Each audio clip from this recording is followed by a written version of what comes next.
আসসালামু আলাইকুম। বাংলাদেশ বেতার রাজশাহী স্থানীয় সংবাদ পড়ছি সাজরিন খান খুশবু। দেশের শীর্ষস্থানীয় শিল্প প্রতিষ্ঠানে চাকরির সুযোগ আর কর্পোরেট জগতের সঙ্গে সরাসরি পরিচিত হওয়ার লক্ষ্য নিয়ে রাজশাহী প্রকৌশল ও প্রযুক্তি বিশ্ববিদ্যালয় রুয়েটে শুরু হয়েছে 2 দিনব্যাপী career fair. RUET career forum RCF career fair শিরোনামে এটি রুয়েটের 10ম আয়োজন।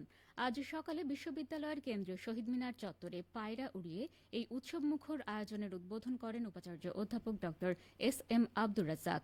এবারের আয়োজনের টাইটেল স্পন্সর হিসেবে রয়েছে পূবালী ব্যাংক পিএলসি। দিনভর বিভিন্ন প্রতিষ্ঠানের স্টলে ছিল শিক্ষার্থীদের উপচে পড়া ভিড়। প্রাণ, মেঘনা গ্রুপ, বিএসআরএম, আরএফএল, জিপিএইচ ইস্পাতের মতো প্রতিষ্ঠানগুলোর মানব সম্পদ কর্মকর্তাদের কাছে নিজেদের স্বপ্নের কথা বলছেন শিক্ষার্থীরা, জমা দিচ্ছেন জীবন বৃত্তান্ত সিভি। শুধু রুয়েট নয়, রাজশাহী বিশ্ববিদ্যালয় ও বরেন্দ্র বিশ্ববিদ্যালয়ের শিক্ষার্থীরাও এই মেলায় অংশ নিয়েছেন। নাটোরে সনাতন ধর্মাবলম্বীদের শ্রী শ্রী জগন্নাথ দেবের রথযাত্রা উৎসব উদযাপন করা হয়েছে। এ উপলক্ষে আজ বিকেলে শহরের রানী ভবানী রাজবাড়ী প্রাঙ্গণের শ্যামসুন্দর মন্দির থেকে নাটোরের প্রাচীন রথের যাত্রা শুরু হয়। শ্যামসুন্দর মন্দির কমিটির আয়োজনে দড়িতে টান দিয়ে রথযাত্রার উদ্বোধন করেন নাটোরের পুলিশ সুপার আমজাদ হোসাইন। এ সময় উপস্থিত ছিলেন অতিরিক্ত জেলা প্রশাসক সার্বিক আবুল হায়াত, অতিরিক্ত জেলা প্রশাসক রাজস্ব আরিফ হোসেন এবং পূজা উদযাপন পরিষদ নাটোর জেলা শাখার সাধারণ সম্পাদক প্রসাদ কুমার তালুকদার। রথযাত্রায় হাজারো নারী পুরুষ শিশুসহ সকল ভক্তবৃন্দ রথের দড়ি টেনে নিয়ে শহরের প্রধান প্রধান সড়ক প্রদক্ষিণ করে। শহর প্রদক্ষিণ শেষে শহরের লালবাজার এলাকায় জয়কালী মাতার মন্দির প্রাঙ্গণে গিয়ে রথযাত্রা শেষ হয়। 7 দিন সেখানেই থাকবে রথ। 7 দিন পর আবারও উল্টো রথে জগন্নাথ দেব ফিরে যাবেন রানী ভবানী রাজবাড়ী প্রাঙ্গণের শ্যামসুন্দর মন্দিরে। অপরদিকে শহরের লালবাজার মদন গোপাল মন্দির, বড়গাছা, পালপাড়া, জেলেপাড়া, মল্লিকহাটি, নিচাবাজার মহাপ্রভুর মন্দির কমিটির আয়োজনে ভিন্ন ভিন্ন ভাবে রথযাত্রা বের করা হয়। ধান চালের বাজার দর নিয়ন্ত্রণে নওগাঁয় অবৈধ মজুত বিরোধী যৌথ অভিযান চালিয়েছে খাদ্য বিভাগ ও ভোক্তা অধিকার সংরক্ষণ অধিদপ্তর। অভিযানের নেতৃত্ব দেন জেলা খাদ্য নিয়ন্ত্রক ফরহাদ খন্দকার।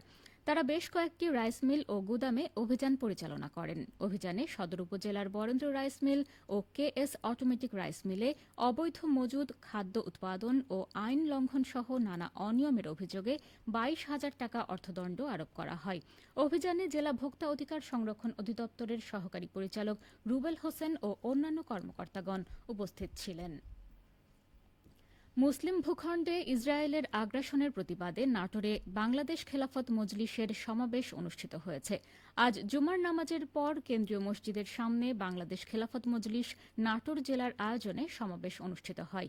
এ সময় উপস্থিত ছিলেন খেলাফত মজলিস নাটোর জেলার সভাপতি রেজাউল করিম নাটোরী, সাধারণ সম্পাদক মাহবুবুর রহমান, বাংলাদেশ খেলাফত যুব মজলিসের আহ্বায়ক হুজাইফা রহমান সহ অন্যান্য নেতৃবৃন্দ।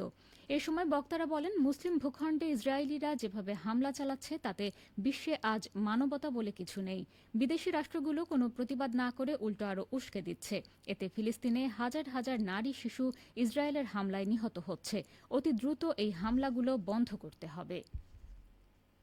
সিরাজগঞ্জে অস্বাভাবিক হারে বাড়ছে যমুনা নদীর পানি। ফলে নদী তীরবর্তী নিম্নাঞ্চল ও চরাঞ্চলের মানুষের মাঝে দেখা দিয়েছে বন্যা আতঙ্ক। সর্বশেষ 24 ঘণ্টায় 35 সেন্টিমিটার বৃদ্ধি পেয়ে আজ সকালে সিরাজগঞ্জ শহর রক্ষা বাঁধ পয়েন্টে যমুনা নদীর পানি বিপদসীমার 164 সেন্টিমিটার নিচ দিয়ে প্রবাহিত হচ্ছে। বাংলাদেশ পানি উন্নয়ন বোর্ড সিরাজগঞ্জের গেজ রিডার হাসান মামুন জানান, যমুনা নদীর পানি বৃদ্ধি চলতি সপ্তাহে অব্যাহত থাকার পূর্বাভাস রয়েছে।